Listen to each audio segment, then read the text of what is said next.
All right, let's go. Number 10. The sling. Across the Mediterranean and the high valleys of the Andes, archaeologists keep pulling the same object out of the ground.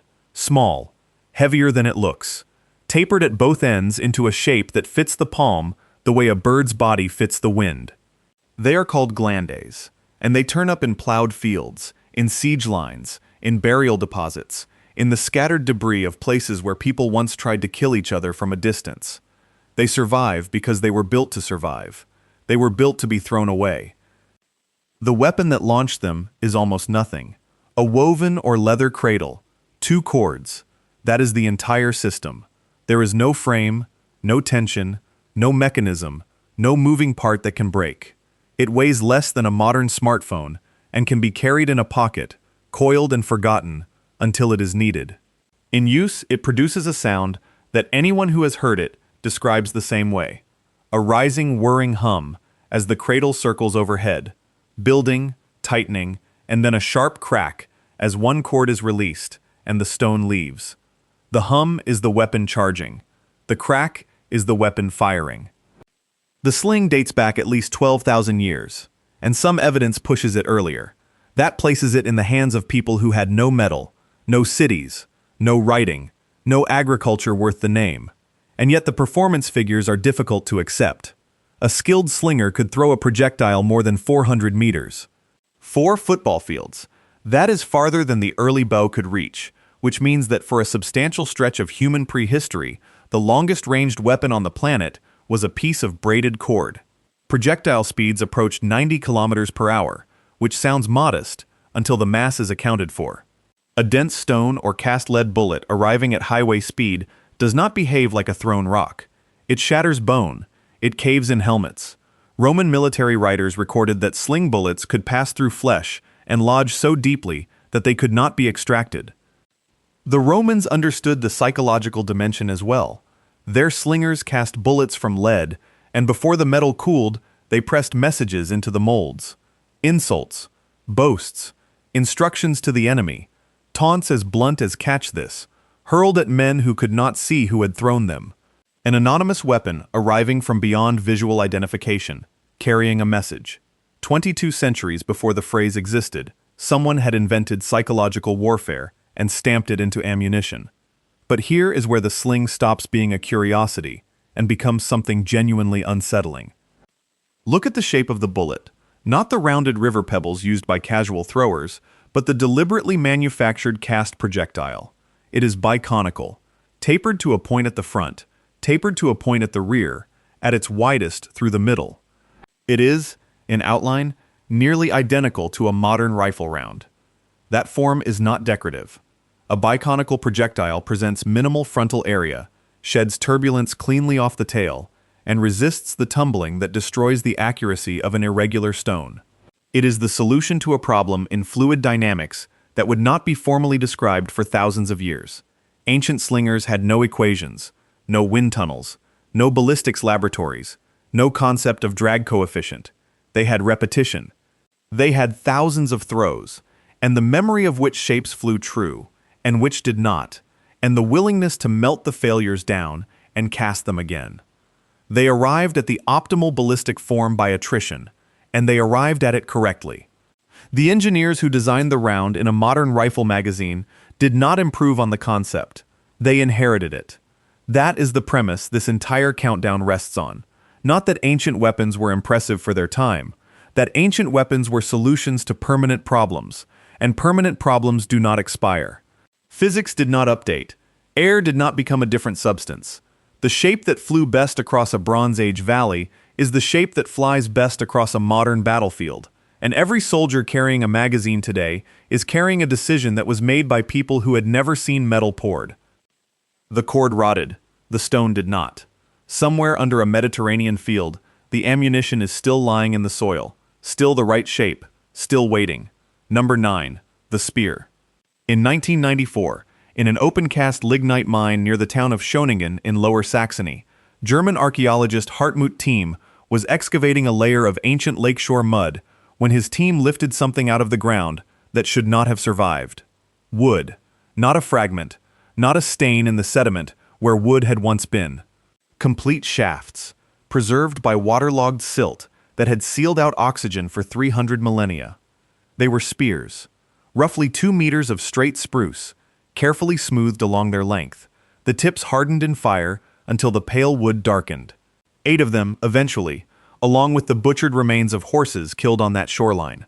The Schoningen spears date to approximately 300,000 years ago, which places them among the oldest engineered tools ever recovered from the Earth, and it places their makers outside our species entirely. Anatomically modern humans would not exist for another 200,000 years. Whoever stood on that lakeshore shaping spruce into weapons was not us, and they were not improvising. The critical detail is not the age, it is the balance. Each spear carries its maximum thickness and mass forward of the midpoint, roughly a third of the way back from the tip, with the shaft tapering toward the rear. That is not the shape a stick takes naturally. That is not what happens when someone sharpens a branch. It is the precise weight distribution of a modern competition javelin, an object refined over a century of Olympic engineering, to fly straight, resist tumbling, and deliver its energy into a single point on impact. The makers at Schoningen arrived at the same solution, using stone tools and fire. They understood aerodynamics. They understood center of mass. They understood that a projectile must be designed, not merely made. Controlled throwing trials with replicas have driven these spears into targets at lethal velocity from well over 20 meters, and the wear patterns on the originals are consistent with repeated use, rather than a single desperate hunt. These were not one-time improvisations. They were a weapon system, manufactured to a repeatable standard, carried and maintained by a population of hunters who had already established that certain proportions worked and others did not. But here is where the standard story of technological progress falls apart entirely. Nearly every weapon humanity has invented since has been superseded. The atlatl gave way to the bow gave way to the arquebus gave way to the rifle, and the rifle to weapons that kill from horizons away. Each generation of armament rendered its predecessor obsolete. The spear never went through that process. It was never retired. It was bolted onto the front of the thing that replaced it. The bayonet is a spear attached to a rifle. That is not a metaphor or a loose analogy. It is a straight point mounted on a 2-meter combined length, held in 2 hands, thrust forward with the hips and shoulders. Take the firearm out of a bayonet drill, and what remains is a Paleolithic hunter closing on a horse at Schoningen. The mechanics are identical because the human body has not changed, and neither has the geometry of putting a hard point through something soft. And militaries still teach it. Bayonet training persists in armed forces around the world, retained not because commanders expect their infantry to close with cold steel on a modern battlefield, but because the drill instills aggression, distance judgment, and the willingness to advance into contact. The spear survived into the age of thermal optics and guided munitions by becoming a training instrument and a last resort. The concept never left infantry doctrine, it simply stopped being visible. What makes the Schoningen discovery particularly unsettling is what it implies about the interval. 300,000 years separate those spruce shafts from the bayonet lug on a service rifle. In that span, our ancestors crossed continents, invented language, agriculture, writing, metallurgy, flight, and orbital mechanics. The one thing that did not require revision was the pointed stick, because the pointed stick was already correct. The spears lie in climate-controlled cases in a museum in Schoningen, a few kilometers from the pit where the mud gave them back. Pale spruce, darkened at the tips, balanced forward. Every soldier who fixes a bayonet is repeating a solution reached on a lakeshore by people who were not yet human. Number 8. The atlatl, the first machine humans ever built to kill. In the limestone caves of southwestern France, excavators working through Ice Age deposits recovered objects that puzzled early archaeologists. Flat lengths of antler and wood, roughly 60 centimeters long, some carved into the shapes of animals, each one terminating in a small hook at one end. They were too short to be spears, too rigid to be tools for weaving, too carefully shaped to be accidental. It took decades, and the observation of living hunting cultures in the Americas and Australia to identify what they were looking at. The hook was not decoration, it was a socket, and it held the base of a dart. The atlatl is a lever. That is the entire concept, and it is the reason it changed everything. A human arm is a machine with fixed limits. The shoulder rotates, the elbow extends, and the hand releases at whatever velocity that chain of joints can generate. The atlatl adds a segment. By gripping the shaft and seating a dart against the hook, a thrower effectively extends the arm by another 60 centimeters, and every centimeter of added length translates into rotational velocity at the tip.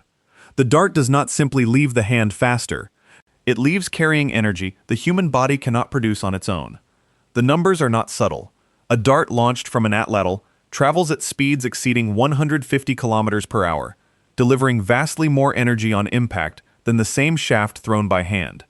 The oldest confirmed European examples date back at least 21,000 years, which places this technology deep inside the last glacial maximum, in a world of mammoth, cave lion, and woolly rhinoceros. Some specimens carry a small stone weight bound partway along the shaft, positioned to alter the flex and timing of the throw. Somebody, 21,000 years ago, was tuning a launch system. But here's where the significance of the atlatl becomes genuinely difficult to overstate. Every weapon that came before it was an extension of muscle. The club was a heavier fist. The spear was a longer arm with a harder point. The atlatl was something categorically different. It was a device that stored energy during one phase of motion and released it during another, converting the slow, powerful rotation of the human torso into the whip-fast acceleration of a projectile. It did not amplify strength. It converted it. That is not a tool. That is a mechanism. And it means that the principle of mechanical force multiplication, the foundational idea behind essentially every launch system humanity has built since, was solved by people who had no written language, no metallurgy, no agriculture, and no cities. They solved it with antler, wood, and a stone counterweight, in the cold, in the dark, by firelight. The lineage from that hooked antler shaft runs unbroken into the present. Every shoulder-fired system in use today operates on the same essential logic, a device that stores and releases energy so that a human operator can deliver force far beyond what the human body could generate unassisted. The soldier does not throw the projectile. The soldier aims it and initiates the release, exactly as the Ice Age hunter did. Catapult-assisted aircraft launches from carrier decks are the same principles scaled into industrial dimensions.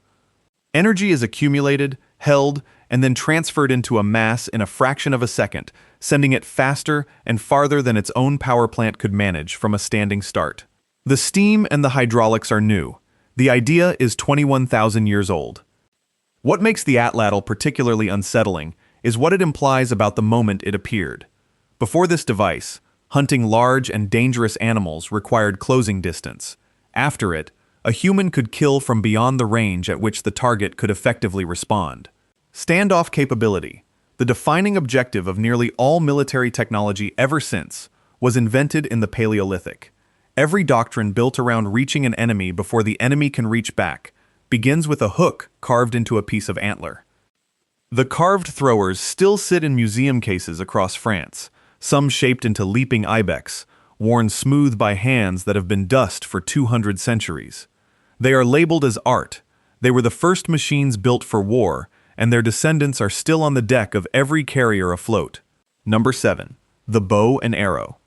In 2010, archaeologists working with stone points recovered from Sibudu Cave in KwaZulu-Natal, South Africa, published an analysis of small quartz segments that had been damaged in a very specific way. Impact fractures at the tip. Traces of resin and plant gum along the base where the stone had been bound to something slender. The wear patterns did not match a spear. They did not match a knife. They matched the signature of a projectile far too light and far too small to be thrown by a human arm with any useful effect. The points were approximately 64,000 years old, which means that roughly 60,000 years before the first city, before the first field of wheat, before the first written word, someone in southern Africa had solved a problem that no other animal on Earth has ever solved. They had figured out how to store energy outside their own body and release it on command. That is what a bow actually is. Not a launcher, not a stick with string, a battery. Every weapon that came before it converted muscle into motion in a single continuous act. The spear travels as fast as the arm can throw it. The atlatl extends the arm, but the arm still has to move. The bow breaks that relationship entirely. The archer draws slowly, over 1 or 2 seconds, loading elastic potential energy into the bent limbs of the stave, into the compressed wood of the belly, and the stretched fibers of the back. That energy sits there, patient, held by a fingertip. Then it is released in a fraction of a second, transferred almost entirely into a shaft weighing a few dozen grams. Slow input, instantaneous output. A curved stave under tension produces a low thrum at the moment of release, and that sound is the sound of stored work becoming velocity. Every energy storage weapon in the modern arsenal descends from that concept. The chemical propellant in a cartridge is stored energy waiting for a trigger. The compressed gas in a torpedo tube is stored energy waiting for a valve. The principle was established in the Middle Stone Age with a piece of bent wood and a length of sinew. But here is where the lineage becomes genuinely remarkable. An arrow does not simply need to travel. It needs to travel straight. A shaft launched without correction tumbles, veers, sheds velocity, and lands where physics decides rather than where the archer intended. The solution that prehistoric people arrived at was fletching. Feathers, split and bound near the rear of the shaft, angled slightly against the airflow. The moving air catches the vanes and forces the arrow to rotate around its own long axis in flight. That rotation converts an unstable object into a gyroscopically stable one. The arrow no longer wanders. It holds its line because it is spinning. That is rifling. That is precisely, exactly rifling. The spiral grooves cut into the interior of a modern rifle barrel exist to impart spin to a bullet for the identical reason feathers were lashed to a wooden shaft in the Paleolithic. Every soldier who has ever fired an accurate shot at distance has relied on a principle that was discovered, refined, and standardized by people who had no metallurgy, no mathematics, and no word for angular momentum. The engineering did not change, only the medium did. And the bow itself never left service. Modern compound bows, built from carbon fiber and machined aluminum, using cams and cables to hold the draw weight at full extension, are standard issue equipment for special forces conducting silent operations.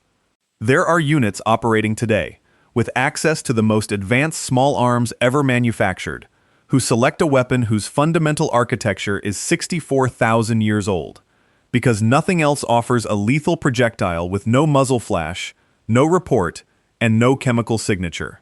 The sensors have improved. The requirement has not. The stone points from Cebudu Cave sit in collections now, small enough to rest under a thumbnail, chipped from quartz by hands that have been dust for 600 centuries. Whoever bound those points to reed shafts and split the feathers to set the spin had no way of knowing they were writing the operating manual for every rifle barrel that would ever be bored. They only knew that the arrow flew true. They had already begun to understand how air behaves around a moving object. And they were about to take that understanding much further. Number 6. The throwing stick. In a limestone cave in southern Poland, excavators working through Paleolithic sediment lifted out a curved length of mammoth ivory. It was not a tool for scraping hides. It was not a fragment of tusk waiting to be worked into something else. It was finished, symmetrical, deliberately curved along its length, and roughly 30,000 years old. It is the oldest known boomerang on Earth, and it was carved from the tusk of an animal that has been extinct for millennia by a human being who had never seen a machine. The choice of material alone should stop us. Mammoth ivory is dense, hard, and monstrously difficult to shape with stone tools. Wood was available. Wood was easier. Whoever made this object rejected the easy material and spent an extraordinary investment of labor grinding ivory into a specific curve, which means the curve mattered more than the effort. The shape was the point. Across the rest of the inhabited world, the same idea appears again and again in cultures separated by oceans and tens of thousands of years. Non-returning throwing sticks were used as hunting and combat weapons across Australia, across Africa, across Europe. A curved, aerofoil-shaped length of hardwood, heavier than it looks, launched with a flat sidearm spin. Against a running animal or a massed line of men, a spinning stick sweeps a far wider area than a spear. It does not need to hit point first. It does not need to be aimed with precision. It arrives rotating at speeds that break legs and shatter skulls, and it can be recovered and thrown again. The returning variety. the one that survives in popular imagination as a curiosity, whistles as it spins through the air, a rising hum that announces itself a fraction of a second before impact. But here's where the standard picture of the primitive weapon falls apart entirely. A throwing stick does not fly because it is thrown hard. It flies because its cross-section is an aerofoil. One face is curved, the other is flatter. As the weapon rotates, each arm cuts through the air and generates lift, exactly as an aircraft wing generates lift, for exactly the same reason. The spin converts a ballistic arc into a controlled glide. The rotation stabilizes it. The asymmetry of lift between the leading and trailing arm is what produces the curved return path in the boomerang proper, a gyroscopic precession effect that no one would express mathematically until the 19th century. The people who carved these objects had no equations. They had no wind tunnel, no concept of pressure differential, no word for lift. What they had was iteration, generations of trial, failure, and refinement, encoded not in writing, but in the muscle memory of the hands that shaped the next one. They arrived at the aerofoil empirically, by grinding wood and ivory, until the thing behaved, and they arrived there roughly 30,000 years before the Wright brothers assembled a wing at Kitty Hawk. The implications extend further than aviation history. The same principle, a shaped body that generates lift and extends its own range far beyond the energy that launched it, is the operating logic of the modern guided glide munition. A weapon released from an aircraft with no engine of its own, riding a lifting surface across tens of kilometers to a target the launch platform never approached. Stored launch energy, converted into distance by geometry alone. Strip away the seeker head, the control surfaces, the guidance package, and what remains is a shaped object that flies, because someone understood how a curve behaves in moving air. That understanding is not modern. It is not industrial. It predates agriculture. It predates pottery. It predates the last glacial maximum. The engineering principle that carries a precision munition across a battlefield today was first solved by a hunter working ivory in a cold European cave, and the solution has never been improved upon, only instrumented. The Polish artifact sits in a collection now, curved and pale and unremarkable to anyone walking past it, a piece of an extinct animal, shaped by an extinct way of life, holding inside its geometry the same secret that keeps every aircraft in the sky. The hands that made it have been dust for 30,000 years. The physics they discovered has not moved an inch. Number 5. The club and mace. Every weapon on this list so far has been an argument for cleverness, leverage, aerodynamics, stored energy. Prehistoric engineers, solving problems in physics that would not be formally described for another 20,000 years. Then there is the club, which solves nothing and improves on nothing, and which has outlasted almost every refinement humanity has thrown at it. The club is the oldest weapon that leaves no honest archaeological signature. A heavy branch is a club the moment a hand closes around it. There is no manufacturing step to date, no flake scatter to excavate, no distinctive wear pattern that separates a killing tool from firewood. What survives instead is the damage. Crania recovered from Neolithic burial sites across Europe and the Near East carry depressed fractures, oval punctures, and radiating cracks in the parietal bone consistent with a weighted impact delivered from above. The weapon rotted. The wound did not. By roughly 6,000 years ago in the Near East, the club had been engineered. A shaped stone head, drilled through the center, mounted on a wooden haft. This is the mace, and it represents one of the earliest moments in human history when a tool was designed for no purpose other than killing another human being. A spear feeds a family. A hand axe butchers a carcass. A stone mace head has exactly one function, and it is not hunting. Its arrival in the archaeological record marks the moment violence became a specialization. The physics are brutally simple. Mass at the end of a lever accelerates through an arc, and every gram of that mass arrives at a striking surface a few centimeters across. Force divided by area equals pressure. Reduce the area, and the pressure rises without adding a single joule of energy to the swing. A fist spreads its impact across the knuckles. A mace head concentrates the same human muscle into a footprint the size of a coin. The sound of a successful strike is not a crack or a whistle. It is a dull, heavy thud, the acoustic signature of energy being absorbed rather than deflected. But here's where the club becomes genuinely difficult to dismiss as primitive. Blunt force does not care about armor. Every advance in defensive technology across the following 6 millennia, hardened leather, bronze scale, riveted mail, articulated steel plate, was designed to defeat edges and points, to stop a blade from parting flesh, to stop a spearhead from punching through. None of it addresses the fundamental problem that a human skull sits inside a rigid shell, that the brain floats loose within it, and that a sufficient impact transmits straight through metal into the soft tissue behind. Armor stops penetration. It does not stop deceleration. Warriors in full plate were killed by men swinging weighted sticks, and the surviving skeletal evidence from medieval battlefield graves shows exactly how.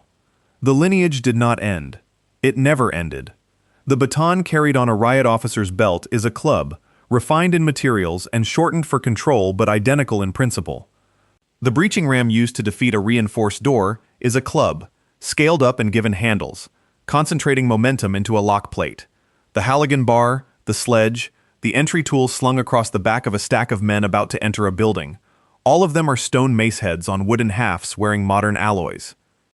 And then there is the strangest survival of all, the ceremonial mace, carried into legislative chambers, laid across the tables of parliaments, held by university officials at graduation processions. A weapon converted into a symbol of authority, its head no longer functional, its haft polished for display. Every one of those objects is a direct descendant of an implement designed to crush a human head. The societies that built them understood something they have since stopped saying aloud. Authority is the credible capacity to do harm, and the mace is what that sentence looks like when it is cast in metal. 6,000 years of metallurgy, chemistry, and engineering have produced nothing that improves on a heavy thing swung fast at a small point. The tool has been rematerialed, renamed, and ritualized. It has never been replaced. Somewhere in a display case, under museum lighting, a drilled stone head sits mounted on a modern reproduction shaft, and there is nothing to add to it. Number 4. The stone dagger. In September 1991, 2 hikers crossing a melting glacier, high on the border between Austria and Italy, found a body emerging from the ice. The man had died more than 5,000 years ago. He carried a bow, a copper axe, a quiver of arrows, and tucked at his waist in a woven grass sheath, a small dagger with a handle of ash wood and a blade of flint. It was the least impressive object he was carrying. It was also the one weapon in his kit, whose direct descendant is still strapped to the belt of virtually every soldier alive today. Flaked stone blades reach back hundreds of thousands of years, deep past the Neolithic, past the emergence of agriculture, past anatomically modern humans themselves. For most of that span, the blade was simply held in the hand. Then, sometime in the Neolithic, someone hafted it, bound the stone to a handle of wood, bone, or antler, and turned a cutting flake into a weapon designed for the geometry of a human grip and the reach of a human arm. The dagger was born. It has never left. The material deserves attention. Obsidian is volcanic glass, cooled so quickly that it never formed a crystal structure at all. Struck correctly, it fractures along conchoidal planes, producing a rippled, wave-patterned edge that gleams. Glassy black in some deposits, honey-colored and translucent in others. Held against the light, a well-made obsidian blade looks less like a tool than a shard of frozen water. And it is sharper than anything a modern factory can produce in steel. This is not a figure of speech. A surgical steel scalpel, ground and polished to industrial tolerance, terminates in an edge measured in hundreds of nanometers. Viewed under an electron microscope, that edge is a ragged, torn ridge of metal. An obsidian edge terminates in a fracture line a few molecules across. Not sharper by a margin, sharper by orders of magnitude. Obsidian blades have been used in specialized surgical procedures for exactly this reason, and obsidian-grade sharpness remains an active object of study in precision cutting research. 60,000 years of metallurgy, bronze, iron, steel, carbide, ceramic, and the finest edge available to the human species, is still produced by hitting a rock with another rock. But here is where the story becomes genuinely strange. The dagger should have gone obsolete. Every other weapon on the battlefield has been superseded, mechanized, made redundant, or reduced to ceremony. The knife has not. It survived the spear, the bow, the crossbow, gunpowder, the rifled barrel, the machine gun, the tank, the drone. Every generation of military planning has confronted the same question. Why are we still issuing a piece of sharpened material to a soldier carrying an automatic weapon? And every generation has arrived at the same answer. Because everything else can fail. Ammunition runs out. Batteries die. Optics fog. Radios go silent. Barrels jam in dust and sand and freezing rain. The knife has no failure mode. It requires no supply chain, no power source, no maintenance beyond an edge. It is the weapon of the moment, when all the other weapons have stopped working, and that moment has occurred in every conflict in recorded history. That is what the man on the glacier understood. He carried a bow, the sophisticated weapon, the ranged solution, the technology of his age. He also carried the flint. The bow was for the situation he expected. The dagger was for the situation he did not. What makes this particularly unsettling is the implication about progress itself. Modern militaries spend fortunes engineering systems of extraordinary complexity, and then they hang a blade on the operator's chest rig, because complexity has an edge condition, and the blade is what waits on the other side of it.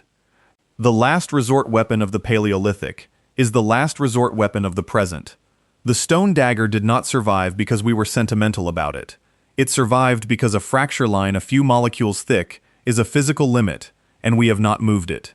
Somewhere under a laboratory microscope right now, a sliver of volcanic glass sits with an edge no factory on Earth can match, waiting for the technology that will finally make it unnecessary. Number 3. The caltrop. There is no inventor to name, no excavation that announces its arrival, no moment when someone stood up and declared the concept finished.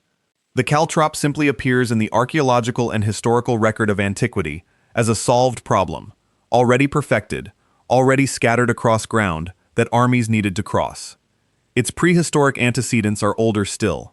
Thorn barriers dragged across a trail, stakes driven into the approach of a camp, sharpened points hidden in grass. Every one of them descends from the same realization, and it is a realization that changed the nature of war more profoundly than any blade ever forged. A weapon does not need a hand. Every weapon on this list up to now has required a human being. The dagger requires a grip. The bow requires a draw. The sling requires an arm and a target and a decision. The caltrop requires nothing. It is placed and then it is abandoned, and it continues to function with perfect indifference for as long as it remains on the ground. The geometry is the entire weapon. A caltrop is a tetrahedron of iron or bone, 4 points arranged, so that whichever 3 settle into the earth, the 4th stands upright. Throw it, drop it, kick it, scatter a sack of them from the back of a retreating wagon. It does not matter. Each one lands armed. There is no orientation, no calibration, no correct way to deploy it, because every possible way is correct. It is one of the few objects human beings have ever made that cannot be assembled wrong. They are small, dark iron, dark bone, a few centimeters across, disappearing into mud and stubble and shadow. A soldier looking directly at seeded ground would see nothing. A horse at a canter would see nothing. That is the design specification. Invisibility until contact, and contact means a punctured foot, a lamed hoof, a war animal that will never charge again, and a rider who now has no war animal. The caltrop was never meant to kill. It was meant to stop, and stopping an advancing formation has always been worth more than killing the men inside it. But here is where the concept becomes genuinely unsettling. The caltrop does not distinguish. It does not know whose army sowed it. It does not expire, does not surrender, does not stand down when the campaign ends, and the treaty is signed, and the survivors go home.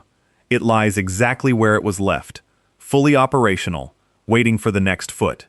Fields have been salted with iron points by armies that no longer exist, in wars whose causes have been forgotten, against enemies whose names were never recorded. The weapon outlived every human being who had a reason to use it. That is the doctrine the ancient world stumbled into and never abandoned. Terrain itself can be converted into a weapon, not defended, not fortified, not occupied, weaponized. Ground that costs the enemy blood simply by existing under their feet. Consider what modern militaries deploy at checkpoints today. Spike strips. Hinged bars of steel, studded with hollow spikes, laid across a road, and then left alone. The operator withdraws. The weapon remains. When a vehicle attempts to run the barrier, the spikes shred the tires, the The vehicle loses control, and the advance stops. The horse became a truck. The hoof became a radial tire. The bone tetrahedron became machined steel. The principle did not change at all. Nothing about the underlying mathematics needed updating, because the mathematics was never about horses. It was about a point of pressure meeting a surface that has to bear weight in order to move. Every vehicle ever built, and every vehicle that will ever be built, must transfer force to the ground. As long as that remains true, the caltrop remains relevant, and it will remain relevant long after the machines it stops have been replaced by machines we have not imagined yet. Somewhere in the soil of Europe and the Near East, in fields now under wheat and highway and suburb, iron points are still standing upright in the dark, sewed by soldiers who died before the concept of a wheel-bearing weight was ever questioned. They have been waiting for 2,000 years. They are still armed. They are simply waiting for a foot that has not arrived yet. Number 2. The pit trap. There is no museum case for this weapon. No flint core, no carved antler, no fire-hardened shaft under glass with a catalog number beside it. The pit trap is the one entry on this list that leaves almost nothing behind because its components were a hole, some dirt, and whatever grew nearby. Wood rots. Earth collapses. The archaeological record swallows it whole. And yet the concealed pit lined with sharpened stakes is one of the oldest hunting techniques in human experience. Older than recorded history. Older than recorded history. Older than any written language capable of describing it. The design is almost insultingly simple. A pit is dug along a game trail, a river crossing, a narrowing between rocks, anywhere a large animal is forced to move predictably. The bottom is set with wooden points, sharpened and then hardened in fire until the tips carbonize into something closer to horn than timber. The pit is covered with a thin lattice of branches, then leaves, then a scattering of earth to match the surrounding ground. Then the hunters walk away. That last part is the entire innovation.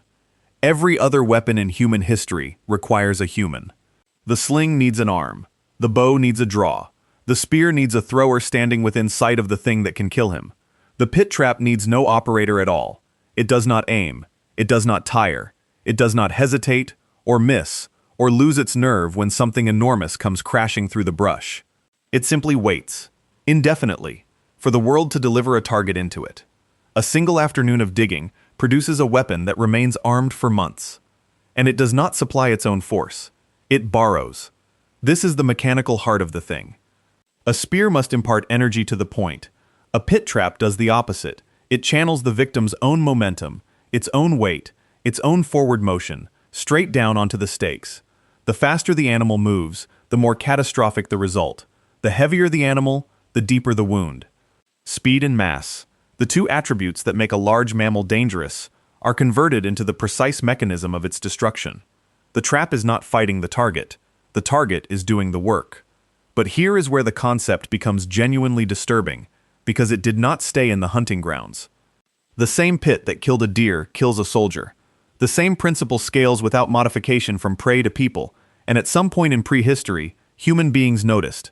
The points were sometimes smeared with irritants, filth, or plant compounds, transforming a puncture wound into an infection, and a temporary casualty into a permanent one. That refinement reveals something about intent. A hunter wants the animal dead. Whoever added contaminants to the stakes wanted something else. A wounded man who must be carried, treated, guarded, and mourned. One casualty who consumes the labor of four. In the 20th century, that ancient design reappeared with devastating effect. Punji stakes, the same sharpened, fire-hardened points, in the same concealed pits, under the same thin cover of leaves and earth, were deployed across jungle warfare theaters against some of the most technologically advanced armies ever fielded. Aircraft, radios, helicopters, satellite reconnaissance, none of it detected a hole in the ground. Soldiers equipped to fight a mechanized enemy were maimed by a technique that predates the wheel. The doctrine survived because the logic survived. Every modern manual on anti-personnel area denial, every principle of booby trap employment, every improvised explosive device buried beneath a road descends from the same insight worked out by people who had never seen metal. Conceal the hazard. Place it where movement is forced. Let the enemy's own advance trigger it. Make the ground itself hostile so that walking becomes a decision. What makes the pit trap particularly haunting is what it does to terrain. A hunter with a spear makes one clearing dangerous while he stands in it. A pit trap makes every clearing dangerous forever, because the enemy can no longer tell which ground has been prepared and which has not. The weapon is invisible by design, and invisibility is contagious. Doubt spreads outward from the hole into every step taken anywhere near it. Somewhere under the leaf litter of a forest no one has mapped, that logic is still sitting exactly where it was left. Number 1. The Acheulean hand axe. In 1797, an English antiquarian named John Frere sent a letter to the Society of Antiquaries of London, describing chipped flint tools recovered from a brick pit at Hawksney in Suffolk, buried beneath layers of undisturbed clay alongside the bones of extinct animals. He suggested they belonged to a period beyond that of the present world. The letter was published and then effectively ignored for 60 years, because what he was proposing was unthinkable. The objects in his hand were older than history, older than scripture, older, it would eventually turn out, than the human species itself. They were hand axes, and the oldest of them are approximately 1.7 million years old. Consider what that number actually means. In 2011, researchers working at Kokisele in West Turkana, Kenya, dated Acheulean tools to roughly 1.76 million years before the present, pushing the design's origin back into a world populated not by us, but by Homo erectus. This was not a weapon invented by modern humans and inherited by soldiers. This is a weapon invented by a different species and inherited by modern humans. Our ancestors did not design the hand axe. They found it already in the toolkit, already perfected, already ancient, and simply kept making it. They kept making it for over 1.5 million years. The design outlasted ice ages. It outlasted the migration out of Africa. It outlasted every hominin lineage that carried it except one. It is, by an enormous margin, the longest-serving tool design in human history, and nothing produced since, not the sword, not the rifle, not the aircraft, has held its form for even a rounding error of that span. The object itself is unremarkable to look at, palm-sized, teardrop-shaped, symmetrically flaked from both faces until the edges meet in a rippled, wavering line that catches light like water. It has a satisfying heft. It sits in the hand as though the hand were designed around it, rather than the other way around. And in that single piece of stone, 3 separate functions are integrated without compromise: a cutting edge along the flanks, a chopping point at the narrow end, and a rounded butt, broad enough to grip and drive with the full weight of the arm. But here is where the standard story of technological progress falls apart. We tend to imagine that tools improve, that each generation refines the last, that the arrow of design points forward. The hand axe refutes this entirely. It was not superseded because it was inadequate. It persisted across 1.5 million years because it had already solved its problem completely. There was nothing left to improve. Every soldier issued an entrenching tool is carrying a descendant of it, one implement that digs, chops, cuts, pries, and, at the worst possible moment, kills. Every combat multi-tool, folded into a pouch on a modern belt, obeys the same logic. One object, many functions, carried by a body that can only carry so much. The philosophy is 1.7 million years old. The steel is new. The idea is not. And this is what unites everything on this list. Not nostalgia, not sentiment. Physics. The sling and the atlatl are leverage. The boomerang and the fletched arrow are aerodynamics. The bow is stored energy. The mace and the hand axe are concentrated force. These are not cultural inheritances that survived by tradition. They are the correct answers to permanent problems, discovered by people with no mathematics, no metallurgy, and no institutions, working by firelight with stone and sinew, and an intuitive grasp of forces they had no words for. No amount of technology has repealed the laws of nature.